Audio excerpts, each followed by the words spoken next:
नमस्कार। बीएड द्वितीय वर्ष जैसे हमारा संस्कृत का शिक्षण शास्त्र, जिसके अंतर्गत की कल हम लोगों ने पाठ्यक्रम के संप्रत्यय को जाना था। आज हम लोग पाठ्यक्रम और पाठ्यचर्या दोनों की बात करेंगे, क्योंकि बीच जो संबंध है, हम लोग ज्यादातर मानते हैं कि पाठ्यक्रम पाठ्यचर्या सेम है, क्योंकि पाठ्यक्रम नहीं होता है, करिकुलम शब्द है जो कि हमने कल पढ़ा था करिकुलम, और जो पाठ्यचर्या होती है वो सिलेबस होता है। अब जो करिकुलम है वो संपूर्ण, उसमें शैक्षिक शैक्षिक सारी चीजें हम लोगों ने बात की थी कि वो संकुचित रूप में देखे तो केवल ये सिलेबस के रूप में हमारे सामने है, मतलब कि पाठ्यचर्या के रूप में सामने है। लेकिन अगर हम ऑल ऑफ देखते हैं या व्यापक रूप से उसे देखते हैं तो वो करिकुलम के रूप में हमारे सामने आता है। उसमें शैक्षिक शैक्षिक गतिविधियां सभी सम्मिलित होती हैं। तो इसी के बारे में हम लोग बात करेंगे, पाठ्यक्रम। अब पाठ्यक्रम क्रो एंड क्रो के अनुसार परिभाषा, क्रो एंड क्रो के अनुसार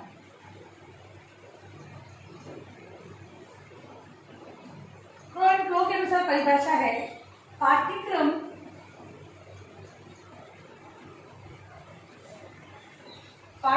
में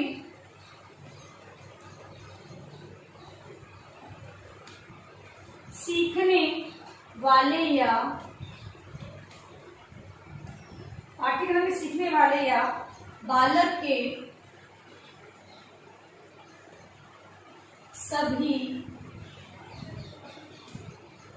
सभी अनुभव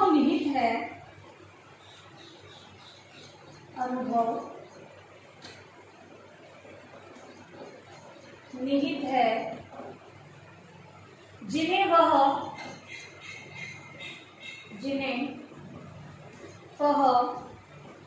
विद्यालय या उसके बाहर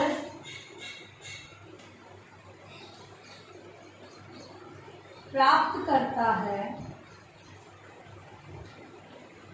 विद्यालय या उसके बाहर प्राप्त करता है। ये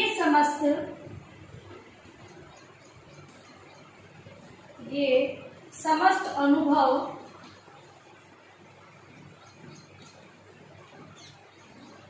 एक कार्यक्रम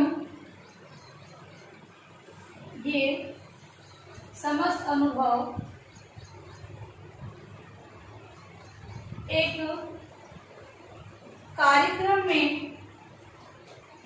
निहित किए जाते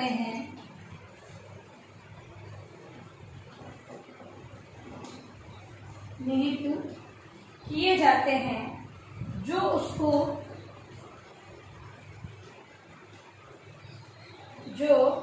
उसको मानसिक, शारीरिक,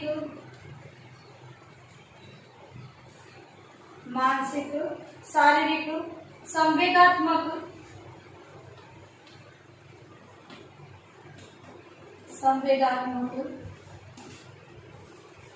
सामाजिक,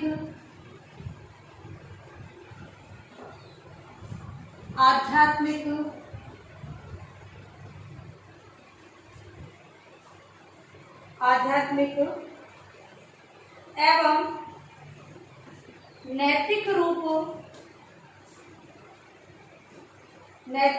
में विकसित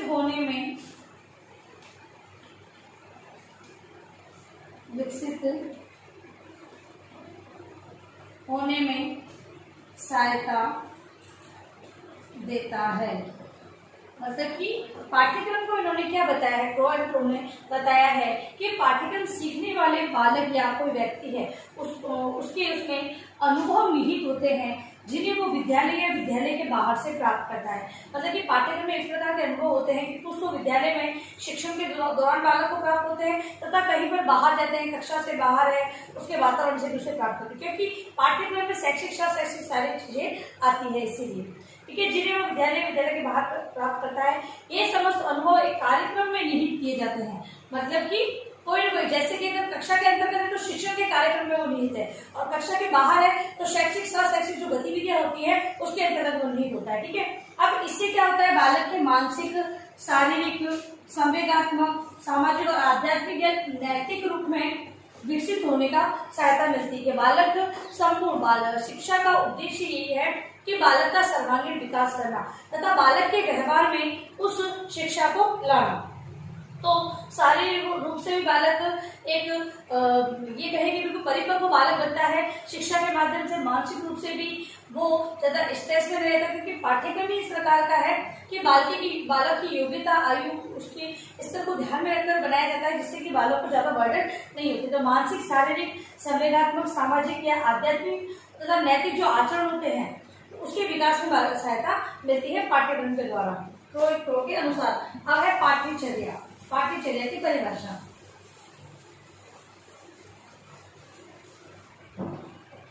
अब है पाठ्यचर्या, जिसे हम सिलेबस के रूप में समझते हैं। ठीक है, अब गुण के अनुसार, गुण के अनुसार गुण ने पाठ्यचर्या को क्या कहा है के अनुसार पाठ्यचर्या एक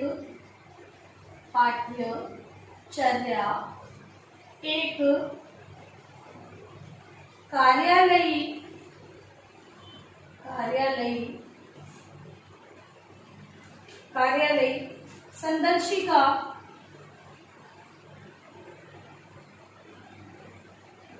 संदर्शिका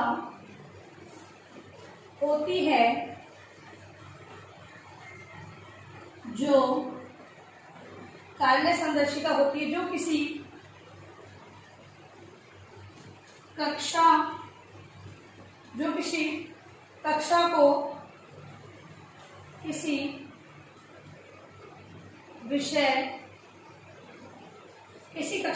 विषय के शिक्षण में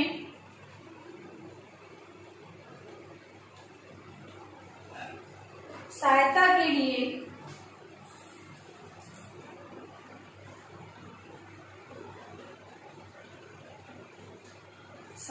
लिए किसी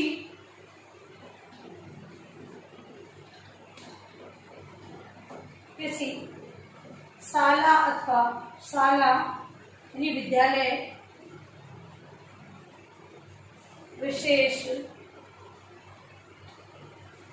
विशेष अथवा व्यवस्था हेतु तैयार करती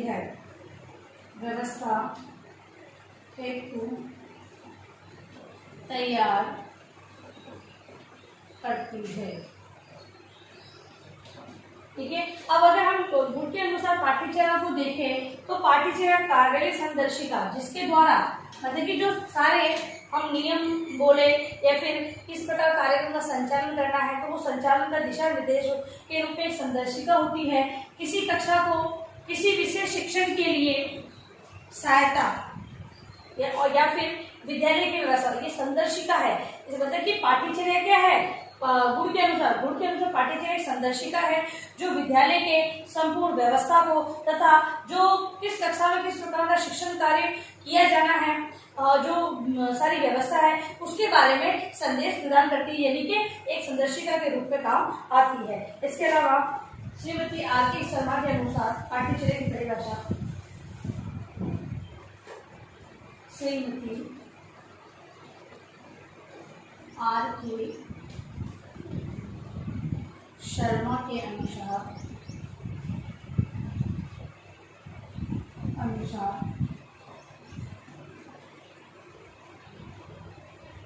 पाठ्यचर्या का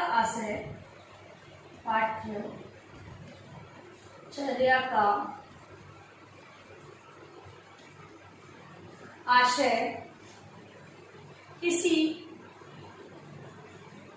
विद्यालय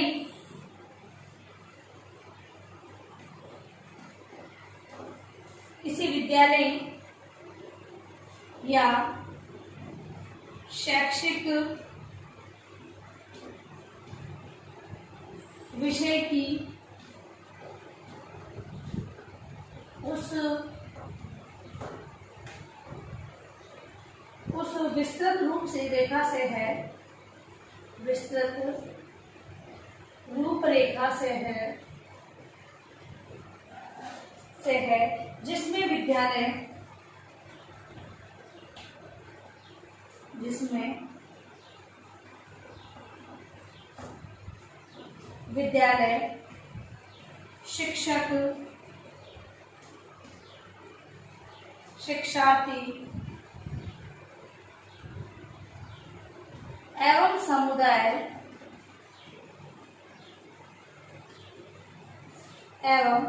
समुदाय के उत्तरदायित्वों के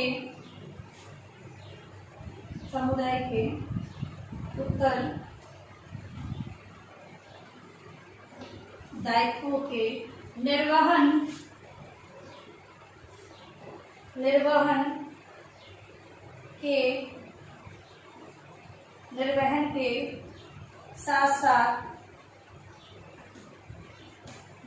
के साथ साथ छात्र के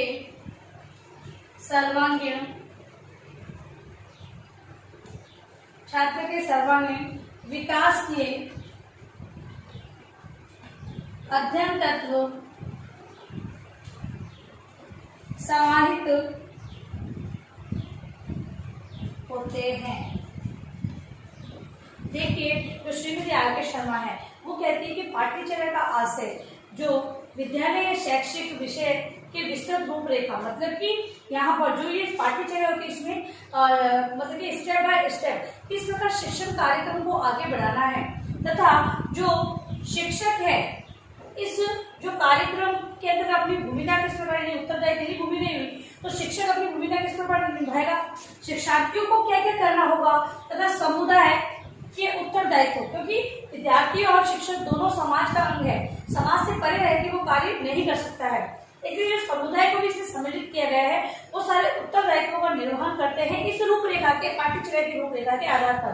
अब इस निर्वहन के अंतर्गत विद्यार्थियों को क्या होता है, छात्रों का सर्वांगीण विकास के अध्ययन तत्व इसके अंतर्गत सम्मिलित किए जाते हैं। के बाद ध्यान रूपरेखा तैयार की गई, इनको उत्तरदायित्व निभाना तथा ध्यान किसकी ओर इंगित है, छात्रों के सर्वांगीण विकास को सम्मिलित करते हुए आगे बढ़ना होता है। तो इस प्रकार से पाठ्यक्रम पाठ्यचर्या वो अपनी भूमिका इस प्रकार निभाती है। अब इसके अंदर जो समानता है लेकिन जो भिन्नता है उसके बारे में हम लोग थोड़ी बात कर लेते हैं। तो यहाँ पर ये पाठ्यक्रम है और ये पाठ्यचर्या है। तो पाठ्यक्रम है वो उसका अर्थ व्यापक है, पाठ्यक्रम का व्यापक अर्थ है, जबकि पाठ्यचर्या का अर्थ है सीमित अर्थ में हमें पाठ्यचर्या मिलती है, क्योंकि हम लोग सिलेबस इसको बोलते हैं करिकुलम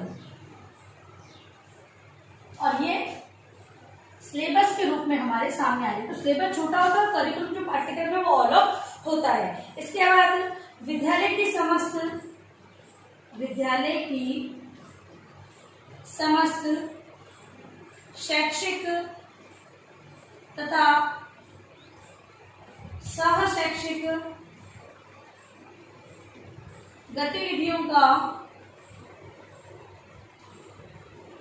समावेश, जबकि पाठ्यचर्या में केवल शैक्षिक विषयों तत्व संबंधी सामग्री का समावेश। तो हम इन दोनों को अगर बांधते हैं तो सिलेबस है वो व्यापक रूप में हमारे सामने जो करिकुलम के जो पाठ्यक्रम है वो हमारे सामने विस्तृत रूप में आता है, इसमें शैक्षिक गतिविधियां संपूर्ण सम्मिलित होती है, जबकि पाठ्यचर्या है वो सिलेबस के रूप में कंटेंट के रूप में हमारे सामने आता है तथा उसमें संबंधित जो सामग्री होती है, विशेष सामग्री वो उसमें सम्मिलित होती है। तो इन दोनों में संबंध इस प्रकार से हम लोग देख सकते हैं। अब लिखिए अपना गृह कार्य प्रश्न आप लोग। गृह कार्य है आपका पाठ्यक्रम और पाठ्यचर्या के संबंध को